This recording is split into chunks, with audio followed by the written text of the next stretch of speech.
Bismillahirrahmanirrahim. Module 3 Reconnaissance Printing Class Nong 3. তো আমাদের আমি এর আগে বলেছি আমাদের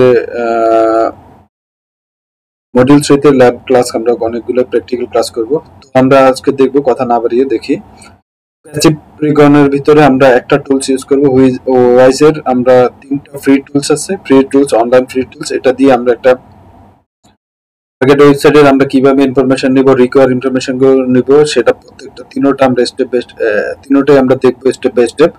তো প্রথমে আমরা যেটা দেখব wise.domaintools.com। এটাতে গিয়ে এই ওয়েবসাইটটাতে এই ফ্রি টুলসটা ইউজ করে আমরা একটা টার্গেট কিভাবে একটা টার্গেট ওয়েবসাইটের আমরা ইনফরমেশন গুলো আমাদের নিতে পারি সেটা আমরা দেখব।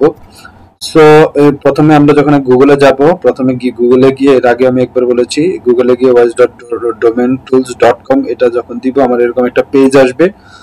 পেজে আমরা এখানে সার্চ ইঞ্জিন ইউজ করব। আমরা এখানে যে ওয়েবসাইটটা আমার টার্গেট ডোমেইনটা আমরা দিয়ে যখন সার্চ করব আমাদের এরকম ইনফরমেশন দিবে, যেটার ভিতরে আমাদের থাকবে হচ্ছে কি দেখেন, রেজিস্টার্ড হয়েছে কোন কোম্পানিতে সেটা আছে, স্ট্যাটাস আছে, তারপরে ডেট, ক্রিয়েশন কখন হয়েছে, এক্সপায়ার কবে হবে, তারপর নেম সার্ভার কোন দুইটা ইউজ করেছে, কি ইউজ করেছে, আইপি অ্যাড্রেসটা চলে আসছে, আইপি লোকেশনটা কোথায় আছে, এই লোকেশনটা ডোমেন হোস্টিং কোথায় দেওয়া আছে ওই লোকেশনটা চলে আসছে, ওই এস নাম্বারটা চলে আসছে কোন এস এর সাথে কানেক্টেড আছে, তারপর ডোমেন স্ট্যাটাসটা চলে আসছে, আইপি হিস্ট্রি চলে আসছে, 19 বছরের হিস্ট্রি থাকবে এখানে চলে আসবে, তারপরে হচ্ছে হোস্টিং হিস্ট্রি দেয়া আছে এখানে চলে আসছে, ভয়েসের রেকর্ড, টোটাল রেকর্ডটা চলে আসছে। দেখেন এখানে টোটাল রেকর্ড, এখানে ইন ডিটেইলস ইনফরমেশন আমাদের এখানে যা যা দরকার সবই চলে আসছে।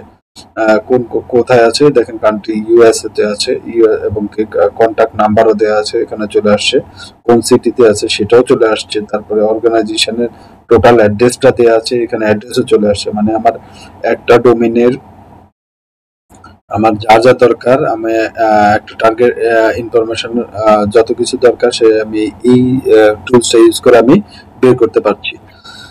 সো আমি এটা প্র্যাকটিক্যালি দেখবো ইনশাল্লাহ। দেখেন আমি যাই প্র্যাকটিক্যালি। প্রথমে আমি যাব হচ্ছে, আমি একটা গুগলে যাব, গুগলে গিয়ে আমি ব্রাউজারে গিয়ে আমি, দেখেন এর আগে আমি বলেছি যে আমি যে কোনো ওয়েবসাইট আমি এটা স্ক্যান করতে পারি না, বিকজ হচ্ছে এটা আমার ইথিক্যাল না। সো আমি এই সাইটটি আমি করব, সেটা হচ্ছে এই সাইটটি আমি স্ক্যান করব, ইথিক্যাল hacker.com। সো আমি প্রথমে যাব গুগলে গিয়ে আমি আমার টুলসটা কপি করে নিয়ে আসি। কপি করার সাথে সাথে আমার এখানে দেখেন আমি আমার পেজটা চলে আসছে। পেজটা যখন আসবে তখন আমি কোন টার্গেট ডোমেনটা অথবা টার্গেট, আমাদের যে টার্গেট সাইটটা সেটা আমরা এখানে দিব, সার্চ ইঞ্জিনে দিব, এখানে আমরা দিব। দেওয়ার পরে আমরা এটা নিব, দেখি আমি এই সাইটটা আমরা স্ক্যান করব। সো আমি এখান থেকে এখানে যাব, গিয়ে আমি কপি করলাম, কপি করার পরে আমি সার্চ করব। দেখেন আমার এখানে একটু বড় করে দেই, সমস্ত ইনফরমেশন আমার এখানে চলে আসছে। দেখেন ওই ডোমেনে certifiedhacker.com, এটা দেখেন কি আসছে, দেওয়ার সাথে সাথে রেজিস্টার্ড অ্যাড্রেস চলে আসছে, টোটালি কোন কোম্পানির সাথে আছে, নেটওয়ার্ক সলিউশন .lc, তারপরে ইউআরএলটা চলে আসছে, দেখেন ইউআরএল চলে আসছে, তো ভয়েস সার্ভারের ইনফরমেশন আসছে, ডোমেন এবং নাম দেওয়া আসছে, রেজিস্টার স্ট্যাটাস আসছে, তারপর ডেট কবে, দেখেন ক্রিয়েশন ডেট 2002/7/30, এক্সপায়ার হবে হচ্ছে 26-এ, এবং আপডেট হচ্ছে 25-এ, এটা আসছে। তারপরে দেখেন কি আসছে ইনফরমেশন, আমার ডিএনএস সার্ভার দুইটা আসছে, দুইটার নাম চলে আসছে। তারপরে আসছে হচ্ছে আইপি অ্যাড্রেসটা, ডিএনএস এর আইপি অ্যাড্রেসটা চলে আসছে।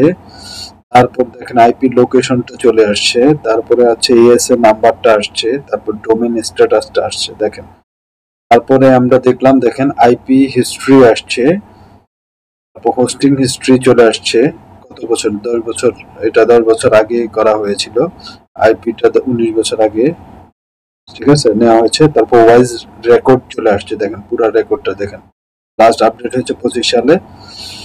নেম দেখেন, নেম হচ্ছে certificate.hacker.com।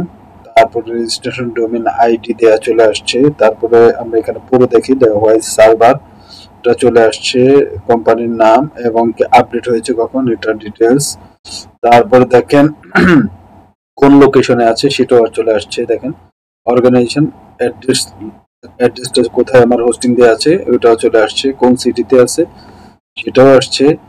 তারপরে গিয়ে হচ্ছে পোস্টাল কোড চলে আসছে, তারপরে কান্ট্রি ইউএসএ তে আছে সেটাও চলে আসছে, তারপরে টেকনিক্যাল কন্টাক্ট পারসন নাম্বারও চলে আসছে।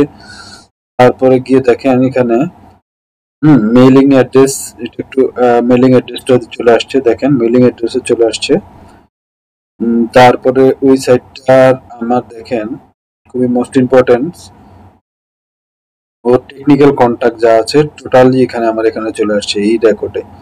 সো আমি একটা আমার টার্গেট অ্যাড্রেসের টার্গেট ওয়েবসাইটের টার্গেট ডোমেইনের আমি যদি ভার্চুয়ালি আমি ইনফরমেশন নিতে চাই ফিজিক্যালি, এটা দুটো ওয়েতে ইনফরমেশনগুলো নেওয়া যেত। একটা হচ্ছে ফিজিক্যালি, যেটা হচ্ছে অ্যাক্টিভ রিকগনাইজ বলা হয়, যেটা আমরা সরাসরি গিয়ে আমরা যখন গিয়ে ইনফরমেশনটি নিতাম সেটা অ্যাক্টিভ ইনফরমেশন গ্যাদারিং বলা হতো। আর এখন যেটা বেসিক, আমরা একটু কি করলাম অনলাইন থেকে আমি এই টুলসটা ইউজ করে আমি কি করলাম, আমি ওই সাইটটার টোটাল ইনফরমেশন গুলা, total technical information, contact number থেকে শুরু করে মেল অ্যাড্রেস থেকে আইপি অ্যাড্রেস থেকে শুরু করে এভরিথিং আমি নিয়ে নিলাম।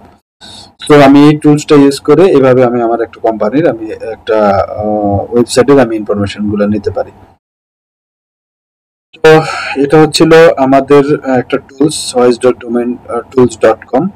এই এই এই ইনফরমেশনটা এই টুলস ইউজ করে আমরা একটা কোম্পানির আমাদের যে কোনো নিতে পারি ইনফরমেশনটা। এরপরে আমরা দেখবো হচ্ছে আমি নেক্সট ক্লাসে দেখাবো হচ্ছে who.is এই টুলসটা ইউজ করে কিভাবে নেওয়া হয়, এটা আমরা দেখবো ইনশাল্লাহ। তো আজকের কথা না বাড়াই, আমি ইঞ্জিনিয়ার জিলানী হোসেন চৌধুরী, আমার ডিটেলস এখানে দেওয়া আছে।